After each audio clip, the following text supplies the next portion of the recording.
By the time the county auctioneer reached Lot 47, most of the serious buyers had already left. The road graders, generators, pickup trucks, and working machinery had gone first. What remained at the far edge of the maintenance yard looked less like equipment and more like the remains of machines nobody had bothered to bury. Silas Mercer stood among them with both hands resting on the head of his cane. At 68, he still had the broad shoulders of a man accustomed to lifting more than he should. A stiff right knee forced him to lean slightly when he stood. People often mistook the posture for weakness. Silas lit them. Behind the auctioneer sat an old tow truck with its nose angled toward the fence. It had once been red. Decades of sun, rain, road salt, and careless repainting had reduced it to patches of brown, faded pink, and exposed steel. One headlight was missing. The windshield was cracked.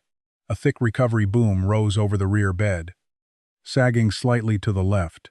Someone had written "scrap only" across the hood in white chalk. A few men laughed when the auctioneer read the description. County seizure. Abandoned commercial vehicle. 1979 Holmes W. 45 recovery truck. Mileage unknown. Operational condition unknown. No keys. No warranty. Does it come with a tetanus shot? Someone called. More laughter followed. Silas stepped closer. The tires were dry-rotted but still holding air. Rust had eaten through the fender corners. Yet the main frame rails remained straight. The rear suspension sat lower than it should have. Even though the bed appeared empty, the boom was old, heavy, and overbuilt. Silas knew machines like that. For nearly 30 years, he had driven recovery trucks first, for his older brother Aaron. Then for himself, he had pulled tractors from frozen ditches, buses from floodwater, and cattle trailers from ravines. He had retired 7 years earlier when his wife, Ruth, became sick. After she died, he sold the business but kept the garage behind his house. Since then, he repaired lawnmowers, split firewood, and accepted small jobs from neighbors. It was enough to pay the bills. It was not enough to quiet the long afternoons. His nephew Daniel had told him not to attend the auction. "You don't need another project," Silas had answered. "A man doesn't always know what he needs before he sees it." The auctioneer opened the bidding at $1,000. Nobody moved. 800? Silence. 500? A scrap dealer near the fence raised 2 fingers. 500. Do I hear 6? Silas lifted his cane an inch. The dealer looked over. "You planning to tow that thing home with your bad leg, old-timer?" Silas kept his eyes on the truck. The scrap dealer bid 700 BS. Silas bid 8. At 900, the dealer hesitated, studying the truck by weight rather than purpose. When Silas raised the price to 1,000, the man shook his head. Sold for $1,000. A few people clapped in mock celebration. Silas signed the paperwork inside a temporary county office. The clerk pushed a thin file across the folding table. That vehicle was seized from Morrow Recovery after an unpaid storage dispute, she said. They claimed it wasn't part of their active fleet. Silas stopped writing. Morrow Recovery? The clerk nodded. Apparently it had been sitting behind one of their barns for years. Everybody in Bellwether County knew the name. Travis Morrow had built the largest towing company in the region by buying smaller operators and securing county contracts. 20 years earlier, he had tried to buy Silas's garage. Silas had refused. The following winter, several county recovery calls assigned to Silas disappeared without explanation. When Silas returned outside, Travis Morrow was standing beside the tow truck. He was in his early 50s now, broad around the middle, wearing polished boots that had probably never touched ditch mud. One hand rested against the damaged driver's door. "You bought yourself a coffin?" Travis said. Silas folded the bill of sale and slipped it into his coat. "You stored it long enough? It was never ours." "Then why keep it behind your barn?" Travis glanced toward the rear boom. The movement was brief, but Silas noticed it. "Some machines aren't worth fixing," Travis said. Silas opened the driver's door. The hinges groaned, releasing the smell of old vinyl, vet dust, and machine oil. Mouse droppings covered the floor. A rusted coffee thermos lay beneath the pedals. Behind him, Travis said, "That truck brought trouble to everyone who kept it." Silas turned. "What kind of trouble?" Travis's expression tightened. Then the smile returned. "The expensive kind." He walked away before Silas could ask anything else. Silas remained beside the open door until most of the auction yard had emptied. Then he climbed onto the rear bed. The steel flexed beneath his boots. He examined the winch, cable drum, support braces, and hydraulic lines. Most of the damage was ordinary rust, hardened grease, neglect. Near the base of the boom, however, he found a rectangular steel plate. The welds were rough and uneven. They did not match the smooth factory seams surrounding them. Silas crouched carefully and scraped away the dirt with his pocket knife. Beneath several layers of paint, 4 old bolt heads appeared. He pressed the knife against one. The bolt head did not move. It had been welded onto the plate. Decorative. Someone had wanted the panel to look removable without allowing it to be removed. Silas tapped the steel with the handle of his knife. The sound was hollow. He looked across the yard. Travis was climbing into his black pickup. But before closing the door, he glanced back toward the tow truck. Not toward Silas. Toward the boom. Silas tapped the plate again. Harder this time. Something shifted inside. The movement was small, but unmistakable. A low metallic scrape came from within the sealed steel housing, like a box sliding half an inch in the dark. Silas kept one hand against the plate. Whatever was inside the boom had been there long enough for someone to paint over it, heat it, and forget the truck beside a barn. But Travis Morrow had not forgotten, and now the truck belonged to Silas. Silas had the tow truck hauled to his garage before sunset. The irony was not lost on him. For nearly 30 years, he had been the man people called when their vehicles would not move.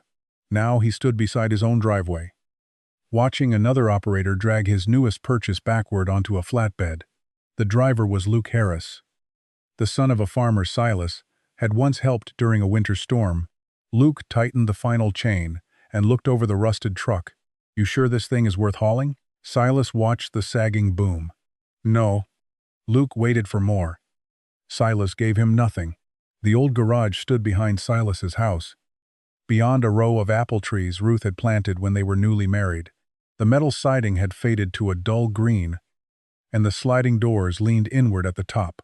Above them, the old sign still read, "Mercer Recovery and Repair." The word recovery had nearly disappeared beneath rust. Silas had sold the company, the service contracts, and most of the equipment after Ruth died. He had kept the building. He told people demolition would cost too much. The truth was that Ruth's handwriting still covered the calendar beside the office window, frozen on a month. 7 years gone, her chair remained behind the desk. Some evenings, when the light struck the glass at the right angle, Silas could almost imagine her sitting there, sorting invoices and telling him not to bring another broken machine home. Luke lowered the flatbed. The tow truck rolled down the ramps and struck the concrete floor with a heavy thud. Something scraped inside the boom. Luke turned. "You hear that?" "Loose steel." Silas said. "That sounded heavier than loose steel?" "Most loose steel is." Luke looked toward the truck's faded door. "My father said that rig used to work the north side of the county." Silas stopped beside the rear wheel. "When?" "Before I was born." He remembered the red body and white doors. Said it used to sit outside the courthouse during floods. Luke ran a hand over the faint circular shape beneath the peeling paint. He said it disappeared after Mill Creek. Silas looked at him. "The flood?" Luke nodded. "That's what he said." The name brought back muddy water climbing over fence posts, telephone poles leaning toward the current, and Ruth standing in the garage doorway with both hands pressed over her mouth. The Mill Creek flood had been 41 years earlier. It had taken 3 bridges, 14 houses, and 4 lives. One of those lives had belonged to Silas's older brother, Aaron. At least that was what the county report said. Silas turned away before Luke could study his face. "Thanks for the haul." After Luke left, Silas closed the garage doors and switched on the overhead lights. Only half of them worked. The tow truck sat in the center bay beneath a weak yellow glow. Up close, The years had done more damage than the auction yard had revealed. Rust had opened holes along the wheel arches. Dried vines clung to the rear axle. Old hydraulic fluid had hardened across the steel bed. Silas began with the driver's door. He used a heat gun to soften the top layer of paint, then worked carefully with a scraper. Faded red, peeled away in brittle strips. Beneath it was dark blue. Beneath the blue was white. Silas slowed as the edge of a circular emblem appeared. 20 minutes later, enough paint had been removed to reveal the words, Bellwether County Road in Recovery. Silas stepped back. He had seen that seal before, not on the truck. In a newspaper photograph. For years, a framed clipping about the Mill Creek Bridge collapse had hung beside Ruth's desk. Silas crossed the garage, lifted it from the wall, and carried it beneath the overhead light. The photograph showed deputies, recovery workers, and the broken timber of the eastern approach. Behind them stood a red tow truck with white doors. Its rear boom leaned slightly to the left. Silas lowered the clipping. He returned to the truck and forced open the hood from underneath. The battery was missing. A nest of shredded insulation filled one corner of the engine compartment. Most of the wiring looked ordinary for a vehicle, this old, patched, brittle, and dirty. But several leads near the firewall had been cut cleanly. Silas examined the ends. The copper had darkened with age, yet the cuts were straight, not chewed, not broken. Someone had disabled the truck deliberately. He followed the wiring into the cab. The ignition switch had been removed, and two wires had been folded back beneath the dashboard and wrapped in tape. Silas stood slowly. Neglect created disorder. This truck showed intention. He moved to the rear assembly. The rectangular plate near the base of the boom was easier to see beneath the garage lights. Its welds were thick in some places and thin in others. The edges had been ground down and painted repeatedly. Silas cleaned the steel with solvent. 4 bolt heads appeared beneath the paint. He tried one with a wrench. It did not turn. The heads had been welded directly onto the plate to make it resemble a service panel. Silas crouched lower, ignoring the ache in his knee, and shone a flashlight beneath the boom. On the opposite side, nearly hidden beneath hardened grease, he found another seam. Together, the seams formed the outline of a narrow compartment inside the steel housing. Silas tapped the plate. Hollow. He struck it again. Something shifted inside. This time the sound was heavier than before. Silas went to a cabinet near the office and returned with an old inspection camera. The screen was scratched, but the flexible probe still worked. He searched the boom until he found a small opening near the cable guide, packed solid with grease. Using a length of wire, he cleared it. Then he pushed the camera probe into the darkness.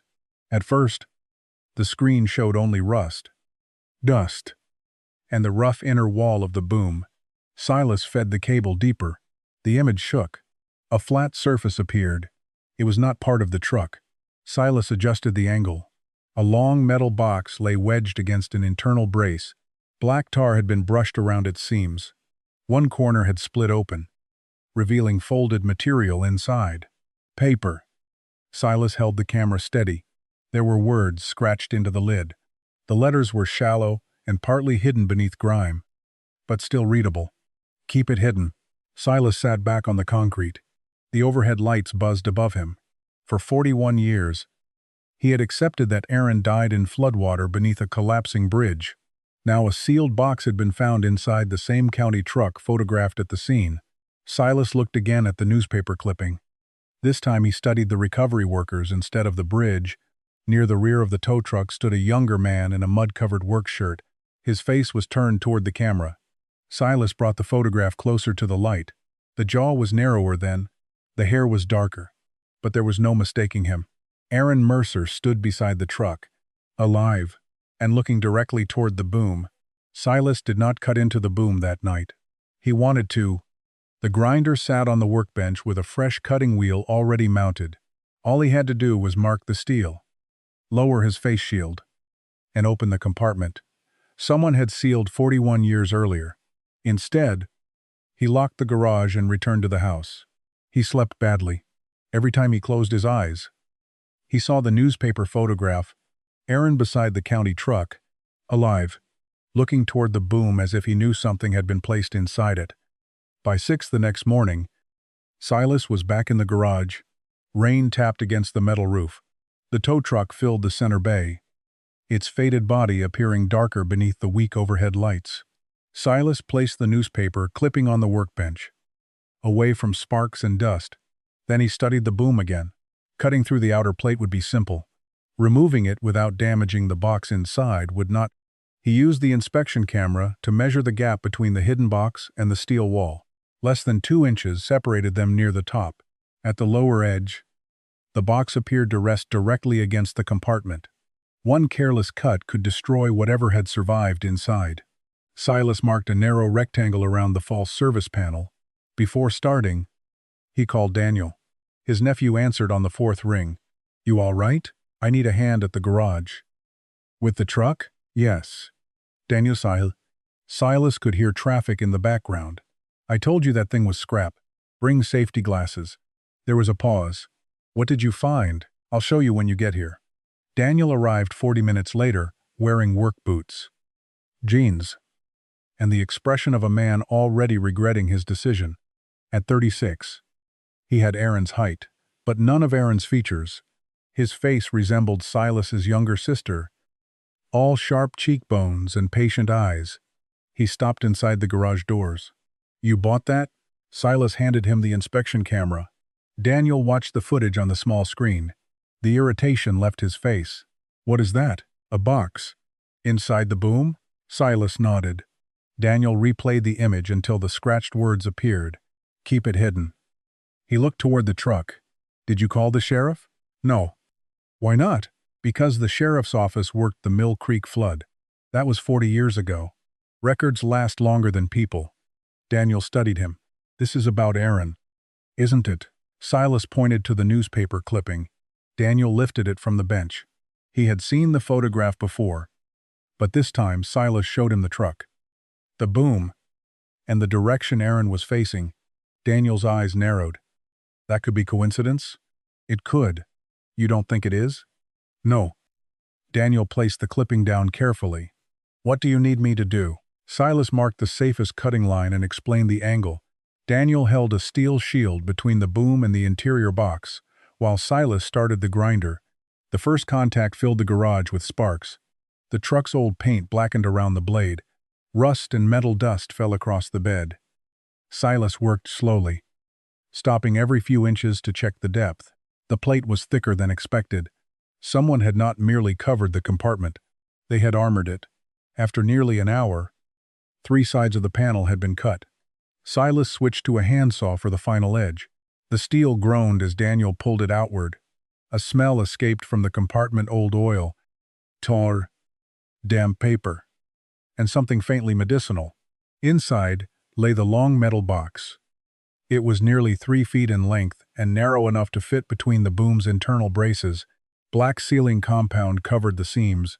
A leather strap had once wrapped around it, but the leather had rotted into dark flakes. Daniel reached toward it. Silas stopped him. "Gloves." They cleared the compartment first, photographing the position of the box with Daniel's phone. Behind it, someone had stuffed pieces of canvas to keep it from moving.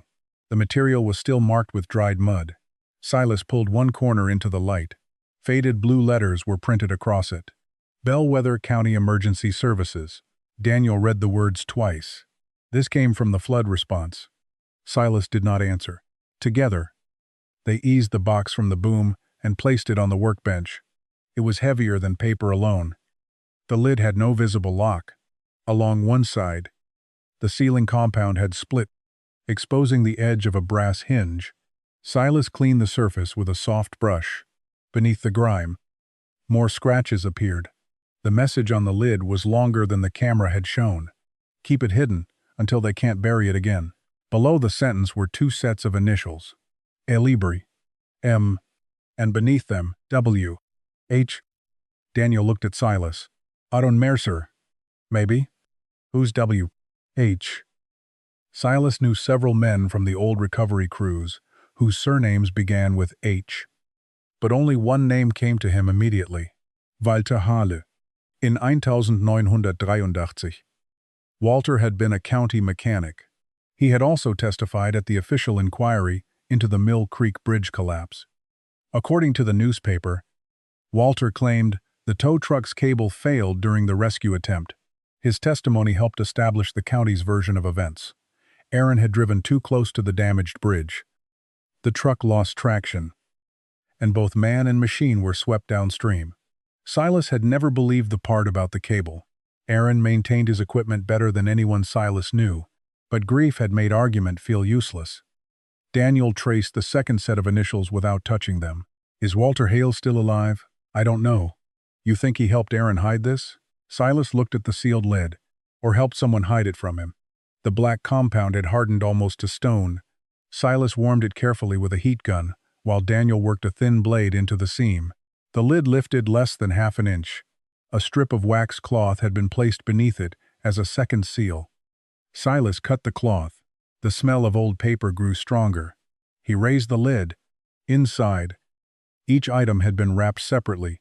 On top lay a dented silver thermos.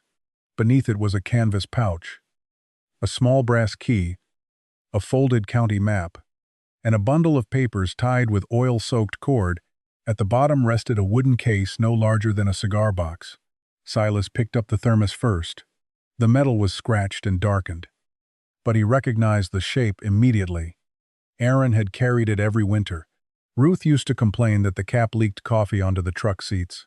Silas turned it over. 3 letters had been engraved into the base with the tip of a knife. A. M. His grip tightened. Daniel said nothing. Silas set the thermos down and opened the canvas pouch. Inside lay a tarnished medal attached to a red and white ribbon. The face showed the Bellwether County seal. Around its edge were the words, "For valor in public service." Daniel leaned closer. Was that Aaron's? Silas shook his head. Aaron never received a county medal. The back had been engraved with a name, Harold Morrow. Silas read it again. Harold Morrow had been Travis's father. He had owned a small towing operation in 1983 and served as a volunteer member of the County Emergency Response Committee. After the flood, his business expanded rapidly. Within 5 years, Morrow Recovery held nearly every public towing contract in Bellwether County. Silas placed the medal beside the thermos. The brass key came next. A paper tag had been tied through its bow with string. Most of the writing had faded, but one word remained visible: Depot. Daniel unfolded the county map. Several locations had been circled in blue pencil: Mill Creek Bridge, the old highway maintenance depot, and a stone quarry north of town. A line connected all 3. Near the quarry, someone had written, "Second site." Daniel pointed at the words. What does that mean? I don't know. The paper bundle was secured with a knot that had hardened with oil. Silas cut it, rather than risk tearing the pages. The first document was a county recovery log dated August 17, 1983. The day of the flood. Most entries recorded ordinary calls, stranded vehicles, washed out roads, fallen trees. One line had been underlined twice. 1420, Unit 6, dispatched to Mill Creek East Approach. Driver, Aaron Mercer. Instruction: hold position until county engineer arrives. Below it, in different handwriting, 1434, proceeded onto bridge without authorization. Silas stared at the second entry. Aaron had been blamed for ignoring orders. That accusation appeared in every official account, but beside the line, nearly invisible in faded pencil, someone had written, "Order changed by H. M. Over radio." Daniel looked toward the medal. Harold Morrow? Silas turned the page. The next sheet had been torn from a bridge inspection report. Across the top was a date from 6 months before the flood. The report listed structural damage to the eastern support columns, severe timber rot, and erosion around the foundation. At the bottom, an engineer had recommended immediate closure. A red county stamp covered the recommendation. Review deferred. Daniel read the page in silence. They knew the bridge was unsafe. Silas continued through the documents. There were photographs of cracked supports, invoices for emergency repairs that appeared never to have been completed, copies of payments issued to Morrow Recovery. Several pages had Harold Morrow's signature. The final folded item was an envelope. Water stains marked its edges, but the seal remained intact.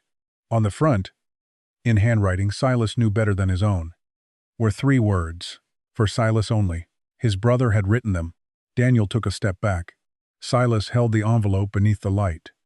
For 4 decades, he had imagined Aaron's final moments as cold water, broken timber, and darkness. Now Aaron's voice waited inside a sealed envelope. Silas slid a knife beneath the flap. The paper opened with a dry whisper. The letter inside contained only 1 page. At the top was the same date as the flood. Silas read the first line. Then he stopped breathing. Silas, if you are reading this, they have already told you, I am dead. Silas read the first line again. Silas, if you are reading this, they have already told you I am dead. Daniel moved closer. But Silas raised one hand. He needed to read it alone first.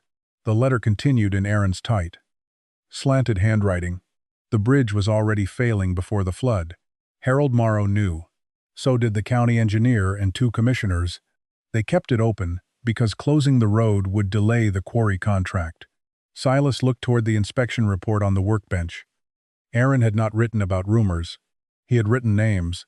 Harold called me to Mill Creek before the worst of the water reached town. He said a school bus was trapped near the east approach. When I arrived, he ordered me onto the bridge and told me the support had been checked. That was a lie. Daniel glanced at the recovery log. The altered entry claimed Aaron had moved without authorization. The letter explained why. There were children inside the bus. I hooked the rear axle and pulled them back far enough for the driver to get them out. The bridge shifted before I could clear the truck. Silas stopped. For 41 years.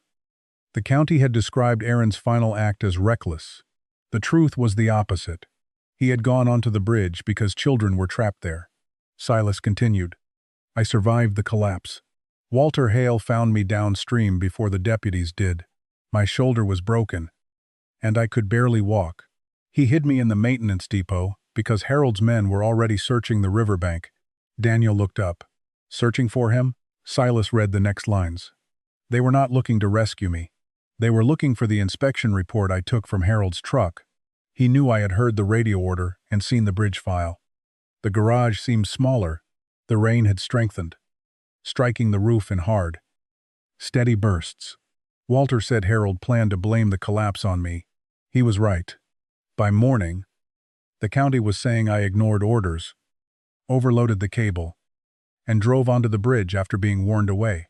Silas remembered the inquiry. He remembered officials speaking in low, respectful voices while telling him Aaron had caused his own death. He remembered believing them because grief had left no strength for doubt. The final paragraph was shorter. Walter is moving the records. He says the truck is the safest place because Harold thinks it went into the river. If I cannot come back. Fint Walter. Do not trust the sheriff. Do not trust anyone working for Morrow. Below that, Aaron had written one last sentence. Tell Ruth I kept my promise. I got the children out. Silas lowered the letter.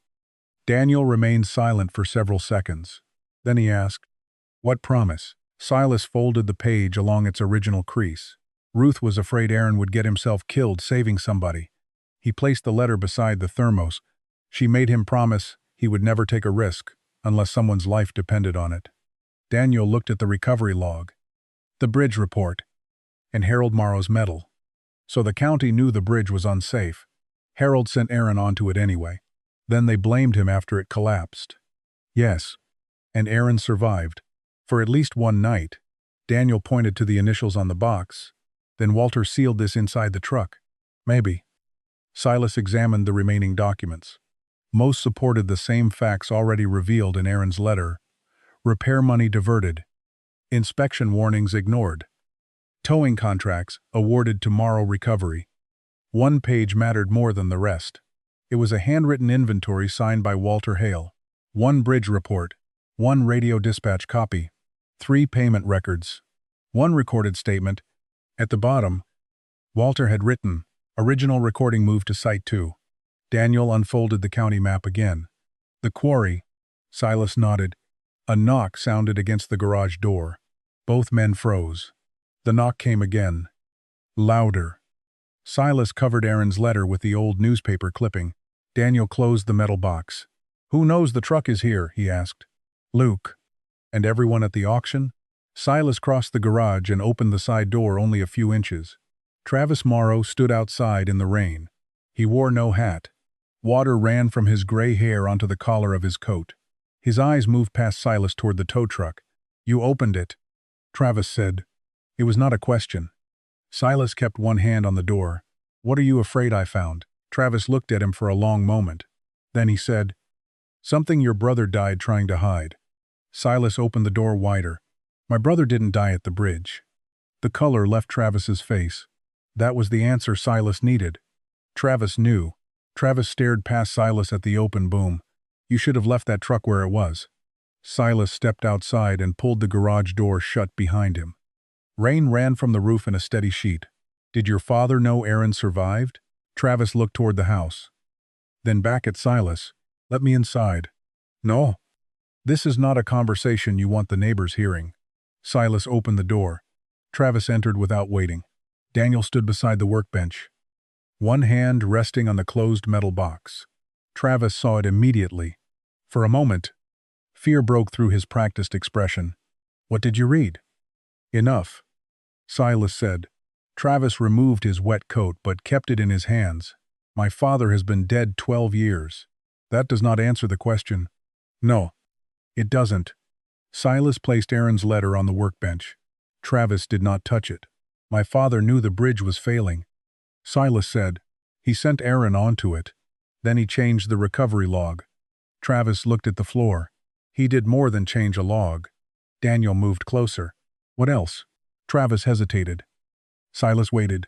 The silence forced him to continue. "After the collapse, my father found out Walter Hale had pulled Aaron from the river. He sent men to the depot." "Why?" "To recover the inspection report." "And Aaron?" Travis's jaw tightened. "My father said Aaron attacked them and escaped." "You believed him?" "I was 12. You are not 12 now." Travis looked toward the tow truck. "I found my father's papers after he died. Payment records. Names. Plus. Enough to understand what happened." "Then why did you say nothing?" "Because some of those people were still alive. Some still held office. And because everything my family owned came from contracts tied to that cover-up." Daniel gave a bitter laugh. "So you protected the business." "I protected my employees." "You protected yourself?" Silas said. Travis did not argue. Silas opened the metal box and placed Harold Morrow's medal on the workbench. Travis stared at it. "My father hated that thing," he said. "He earned it for the flood response. He bought it." Silas said nothing. Travis picked up the medal, turned it over, then set it down. "The county needed a hero after the bridge collapsed. My father gave them Aaron as the man to blame, and himself as the man who kept order." "What happened after Aaron escaped?" Silas asked. "I don't know." "You expect me to believe that?" "I know my father searched for him. I know Walter disappeared from county work a month later. I know the truck was hidden behind our north property under a false inventory number." Daniel pointed toward the boom. "You knew the box was there?" "I suspected." "Why didn't you open it?" "My father warned me never to cut into the boom." Silas studied him. "That warning kept you away for 40 years?" "No." Travis looked toward the closed garage doors. "What kept me away was the duplicate." Silas felt the room tighten around him. "What duplicate?" "My father believed Walter copied the evidence and hid it somewhere else. He said if anything happened to the truck, the other set would be released." "The quarry?" Daniel said. Travis looked at the unfolded map. "You found Site 2. We found the name. That may be enough to get you killed." Silas stepped toward him. "Who would kill for this now?" Travis met his eyes. "The people who inherited what their fathers built." Outside, a car passed slowly on the road. All three men listened until the sound faded. Silas asked, "Where is Walter Hale?" Travis shook his head. "I don't know." Silas pushed Aaron's letter across the bench. "Read the last paragraph." Travis read it. His eyes stopped on Walter's name. Silas said, "You came here because you knew the box had been opened. You know more than you are saying." Travis folded the letter carefully. "My father kept a notebook in his office safe. Most of it was numbers and initials. One page listed people he monitored after the flood. Walter was on it. Yes. Where? The last address was an assisted living facility near Stanton. Daniel took out his phone. What was it called? Travis did not answer immediately. Silas reached for the medal. If you walk out without telling us, this goes to the state police. With your father's name attached. Travis looked at the medal. Then, at the evidence spread across the bench, Greenwood House, he said. Walter was there under the name William Hart. H. Daniel said. Travis nodded. Silas understood. Walter had not signed the box with his real initials. He had signed it with the name he used while hiding. Is he alive? Silas asked. He was 3 months ago. How do you know? Travis looked away. I paid his bills. Daniel stared at him. For how long? 11 years.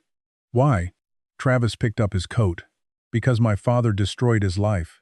He moved toward the door. Silas blocked him. You are coming with us. No. You know the names. You know the history. And that is exactly why I cannot be seen walking into Walter's room with you. Travis pulled on his coat. Before leaving, he turned back. If Walter sees the medal, he may talk. Silas held it up. And if he doesn't? Travis opened the door.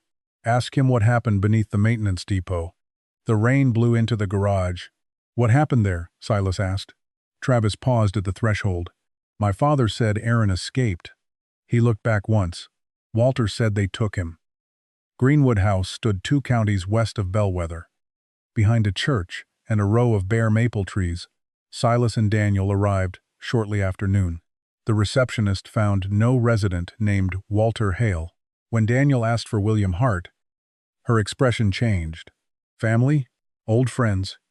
Silas said, she studied them, then pointed toward a sunroom at the end of the hall. Walter sat alone beside the window.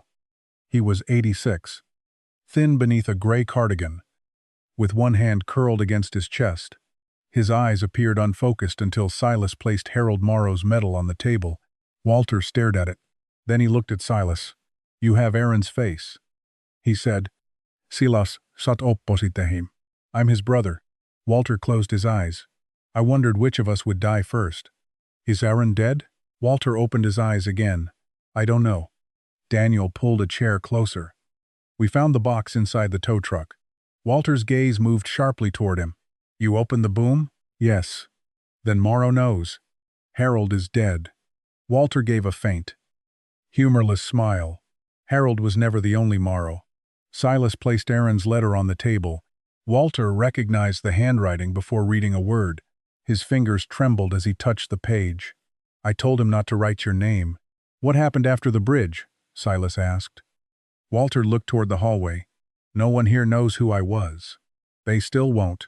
For several seconds, Walter said nothing. Then he began. I found Aaron below the eastern bank. He had a broken shoulder, 2 cracked ribs, and half the river inside his lungs. I took him to the maintenance depot because the roads to the hospital were blocked. Why not call the sheriff? Because I heard Harold on the county radio. Walter's voice lowered. He told his men to find Aaron before the deputies did. Silas felt his hands tighten. Walter continued. Aaron had taken the bridge inspection report from Harold's truck. He also heard Harold order him onto the bridge. If Aaron lived, the county's story failed. So you hit him. For one night? Walter looked down at the letter. I gave him dry clothes and splinted his shoulder. We copied what documents we could. Aaron recorded a statement on an old county cassette machine. The recording listed in the inventory. Daniel said. Walter nodded. We planned to send everything to a reporter in the capital. But before dawn, 2 trucks arrived.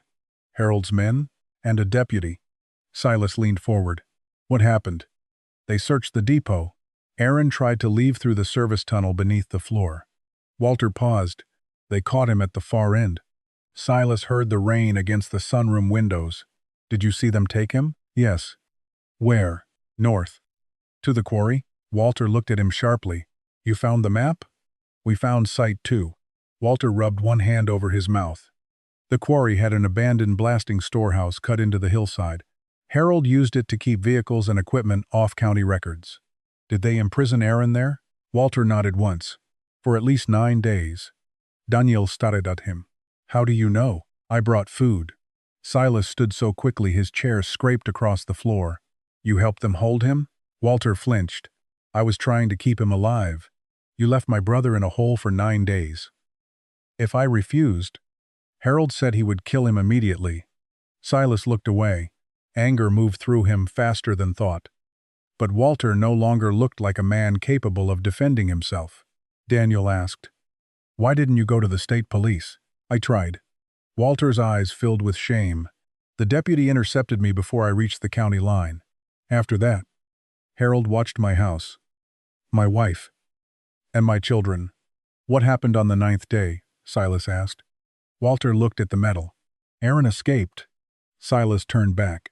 You saw him? I saw the broken chain. Blood on the floor. One guard unconscious. Where did Aaron go? I don't know. Harold searched the county for weeks. Walter reached inside his cardigan and pulled out a thin cord. A small brass key hung from it. He placed the key beside the metal. Daniel compared it with the key from the box. They were identical. What does it open? He asked. The blasting storehouse. After 40 years, the door was replaced. The lock was not. Silas picked up the key. Why did you keep the truck intact? Walter understood the real question. Why had Harold Morrow stored it for decades without cutting open the boom? I told Harold the box was a decoy. Walter said, I said the original evidence had already been copied and would be released if the truck was disturbed. Was that true? Partly. Walter pointed toward Aaron's letter. Most of the documents in the boom were copies. The recording was hidden at the quarry.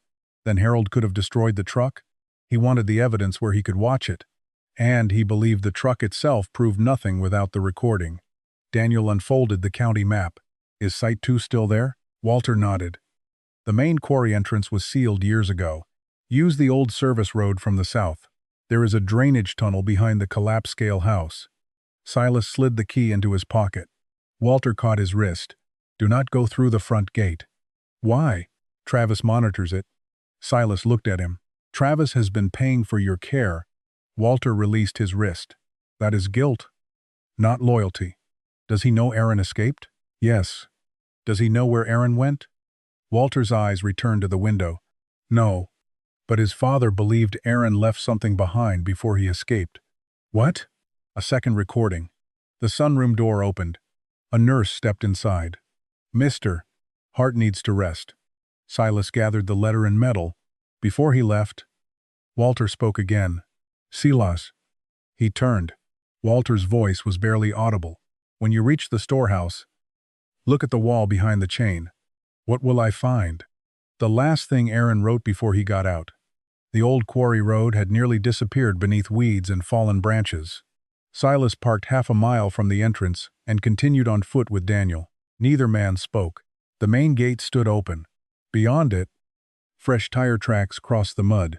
Walter was right. Daniel said, someone still comes here.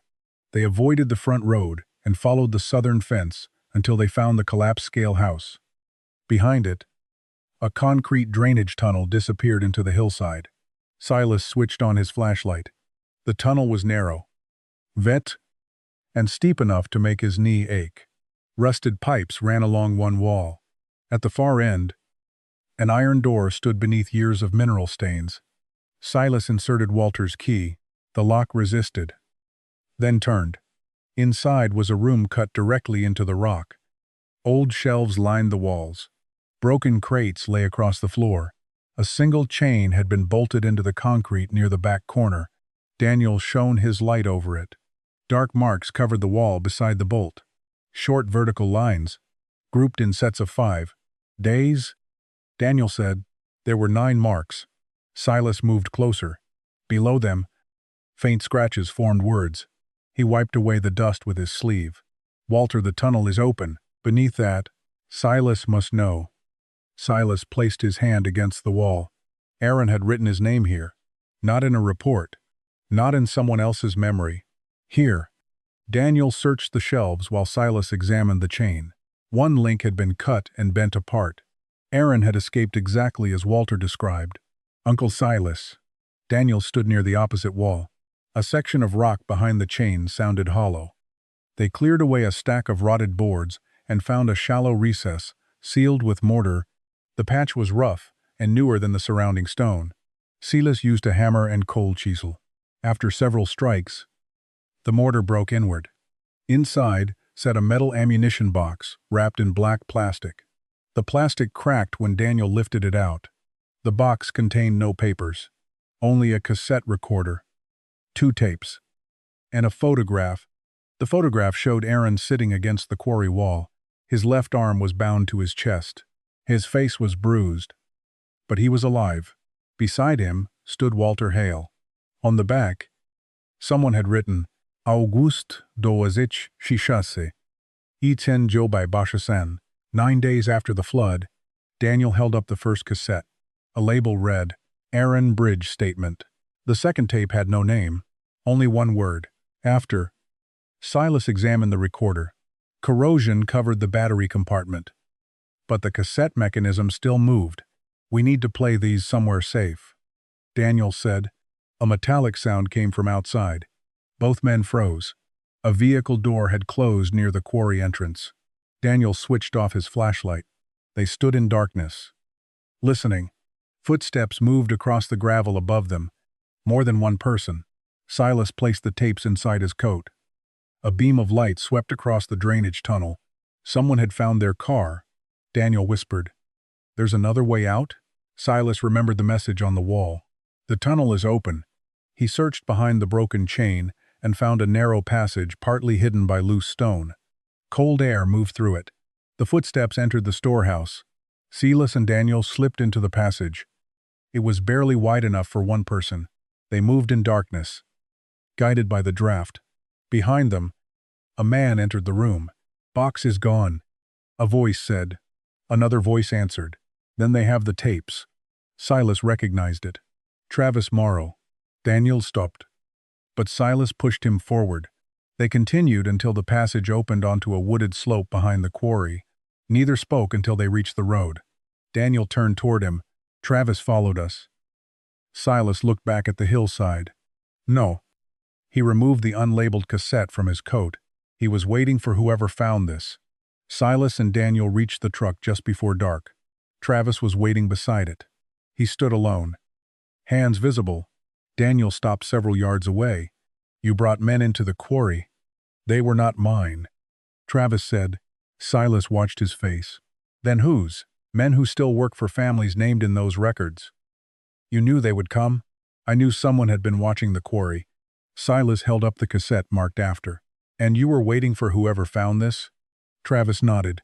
My father searched for that tape until he died. What is on it? I don't know. Then why protect it? Because whatever frightened him is probably the truth. Daniel stepped closer. You could have warned us. If I had called, you would not have trusted me. We still don't. Travis looked toward the road. They will search this area. You need to leave. Silas did not move.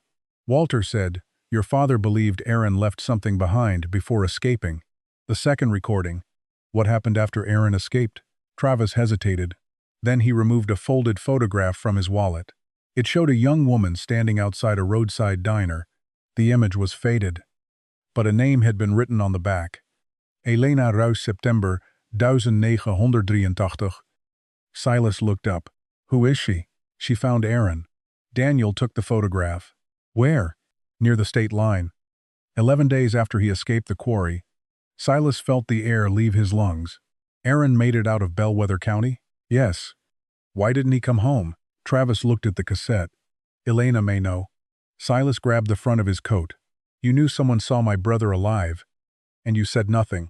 My father found Elena first. What did he do to her? He threatened her family, paid her to disappear. She changed her name and left the state. Silas released him. Is she alive? Yes. Where?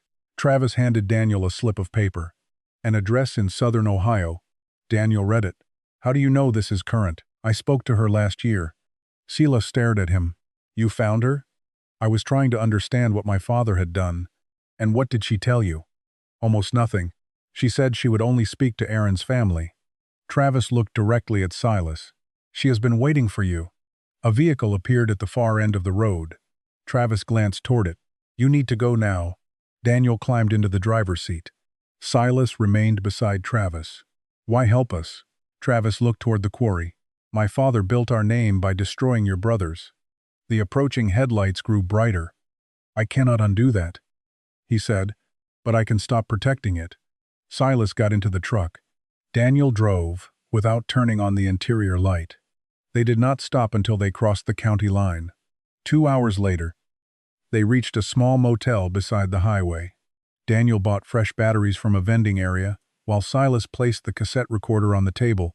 The first tape was Aaron's bridge statement. They already knew most of what it contained: the failed inspection, Harold's radio order, the trapped school bus, and the altered recovery log. Aaron's voice was weak, but steady. The recording ended after 12 minutes. Silas removed the tape and inserted the cassette marked after. For several seconds, there was only static. Then Aaron spoke again. His breathing was heavier. The recording had been made at the quarry. If Walter finds this, do not take it to the county. A chain scraped in the background. Harold says they will release me if I sign a statement admitting I caused the collapse. They will not release me. Silas leaned closer to the recorder. I heard them talking tonight. The bridge was not the only thing they covered up. The quarry payments, the road contracts, the missing repair money. It all connects. Aaron paused. If I get out, I am going to Elena. Daniel looked at Silas. Aaron continued. She has the original dispatch reel. I gave it to her before the flood because I thought Harold was changing call records. She does not know everything, and I want it kept that way. The tape clicked. Then Aaron added one final message. Silas, if you hear this, do not come looking for me until the evidence is safe. They will use you to find me. The recording ended. Silas sat motionless. Aaron had stayed away to protect him. Not because he had forgotten him.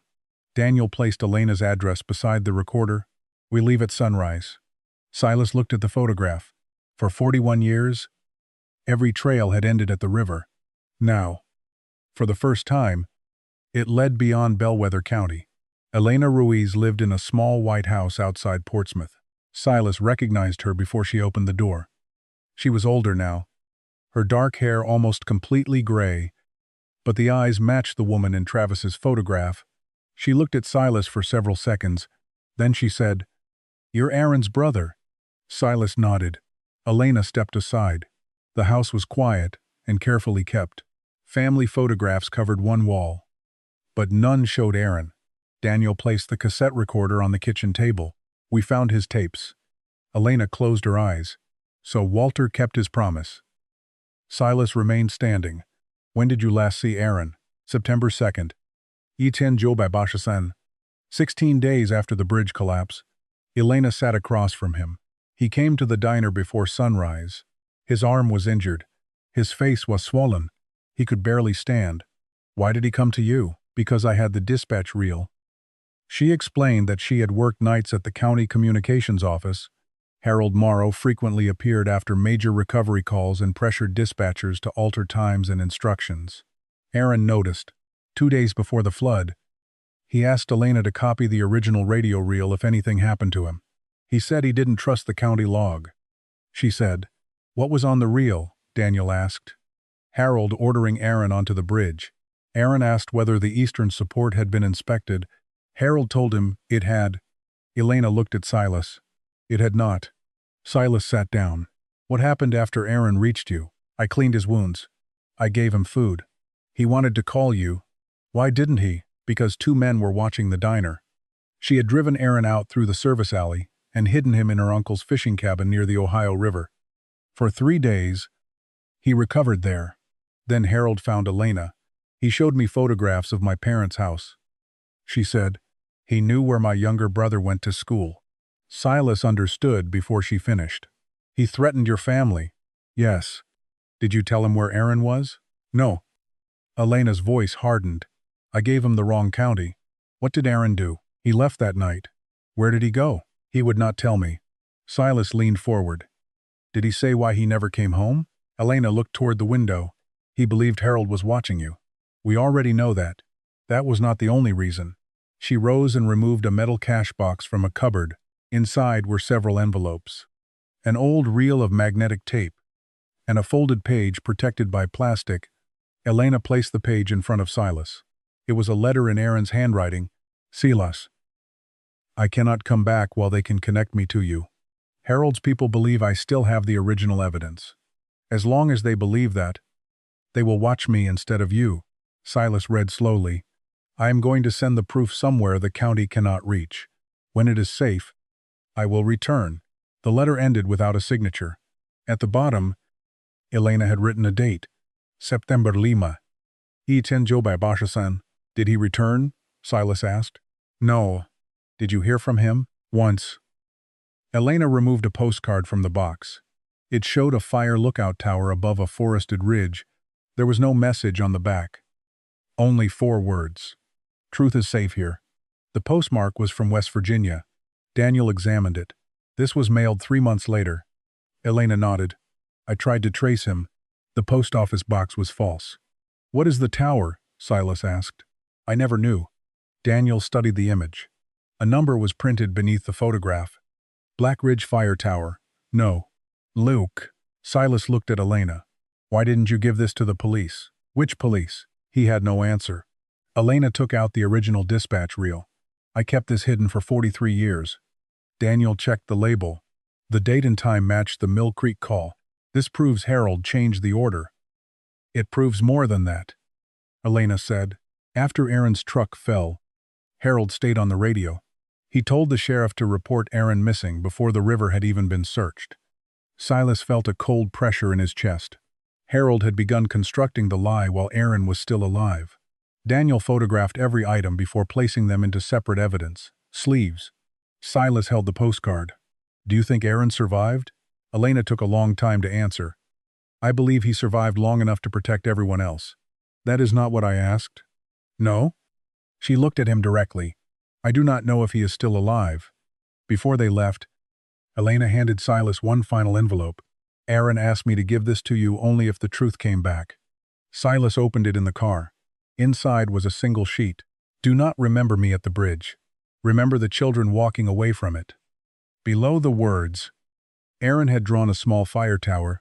Daniel started the engine. Black Ridge is 4 hours from here. Silas folded the letter. They now had the original radio evidence. They had enough to clear Aaron's name. But Silas was no longer looking only for proof. He was looking for the place where his brother had intended the truth to survive. Black Ridge Fire Tower. No. 6 stood on an abandoned service road above the Monongahela forest. By the time Silas and Daniel reached it, evening had begun to settle over the trees. The tower had not been used in years. Rust covered the stairs.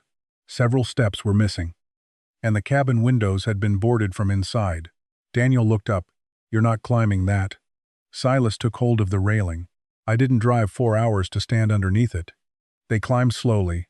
At the top, Daniel forced open the cabin door. Inside were an overturned chair, a rusted stove, and a metal cabinet bolted beneath the observation desk. The brass key from the tow truck did not fit. Silas examined the cabinet. Scratched into the door was the same symbol Aaron had drawn beneath his letter, a small tower with 3 lines below it. Daniel found a loose floorboard nearby. Under it lay a key wrapped in waxed cloth. The cabinet opened. Inside were 3 sealed envelopes, a ledger, and a cassette tape protected inside a glass jar. The first envelope was addressed to the state attorney general. The second was addressed to a newspaper in Charleston. The third bore Silas's name. Daniel photographed everything before Silas touched it. The ledger connected Harold Morrow, 2 commissioners, the county engineer, and members of the sheriff's office to diverted bridge funds and falsified repair contracts. The cassette contained copies of the original dispatch recording and Aaron's statement. The evidence had been prepared for release, but it had never been sent. Silas opened his envelope. The letter inside was dated March 4. Nearly 7 months after the flood. Silas, the evidence is safe. I tried to come home twice, but Morrow's men were still watching the garage. I cannot risk bringing them to you or Ruth. Silas paused. Daniel stood beside the window, giving him space. I am leaving the state. When the people involved are gone, I may be able to return. Until then, Let them believe the river took me. The next line had been written more heavily. I am sorry for what that belief will do to you. Silas closed his eyes. For 41 years. He had carried anger toward a dead brother who had never chosen to abandon him. Aaron had stayed away because he believed distance would keep Silas alive. The letter ended with no address. Only one final sentence. A rescue is not finished when the truck stops moving. It is finished when everyone gets home. There was nothing else in the cabinet. No later letter. No proof Aaron had returned. Daniel asked quietly. Do you think he died out here? Silas looked through the dirty glass toward the darkening ridges. No. You think he kept moving? I think he lived as long as he could. That was the only answer the evidence allowed. They left the tower after sunset. They did not return to Bellwether County first. Daniel drove directly to the state capitol. Copies of the evidence went to the Attorney General, the state police, and 2 newspapers at the same time. Elena provided the original dispatch reel. Walter gave a recorded statement from Greenwood House. Travis Morrow turned over his father's notebooks and company records. The investigation lasted 11 months.